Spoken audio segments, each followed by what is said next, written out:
কিছু অফিসার এই ধরনের ট্রিটমেন্টেরই যোগ্য, যারা নিজেদেরকে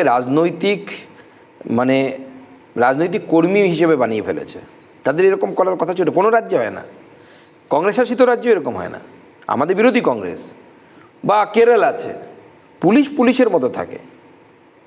বিশেষ করে কমসে কম যারা সেন্ট্রাল সার্ভিসের ইউপিএসসি দিয়ে যারা আসেন, পশ্চিমবঙ্গে মমতা বন্দ্যোপাধ্যায় এমন একটা সিস্টেম তৈরি করেছে, এই ধরনের ইউপিএসসি অফিসার যারা আর কি, অর্থাৎ যারা সেন্ট্রাল ক্যাডার, ইউপিএসসি, আইএস এবং আইপিএস এবং অন্যান্যরা, তাদেরকে দুর্নীতি করার, যারা তার ক্লোজ অফিসার, তাদেরকে দুর্নীতি করার একটা, মানে যাদের সরিয়ে দেওয়া হচ্ছে তারা সবাই দুর্নীতিগ্রস্ত কিনা সে তো তদন্ত হবে, কিন্তু মূল বিষয় তারা বায়াসড, এই বিষয়ে কোনো সন্দেহ নেই। মানে এদের বিরুদ্ধে যাদের সরানো হচ্ছে তাদের বিরুদ্ধে তদন্ত হতে পারে।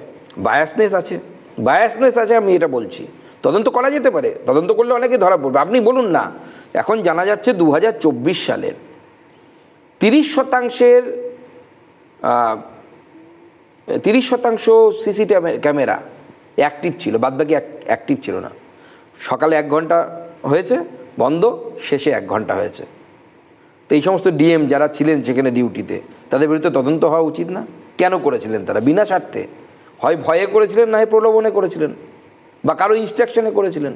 নির্বাচন কমিশনে এই যে যাদের সরিয়ে দিয়েছেন, এই সরানোর ফলে আপনাদের কতটা সুবিধা হবে? সুবিধা অসুবিধার বিষয় নেই, আমরা চাই নিরপেক্ষ ভোট হোক। নিরপেক্ষ ভোট হওয়ার পর জনতা জনার্দন শেষ কথা বলবে।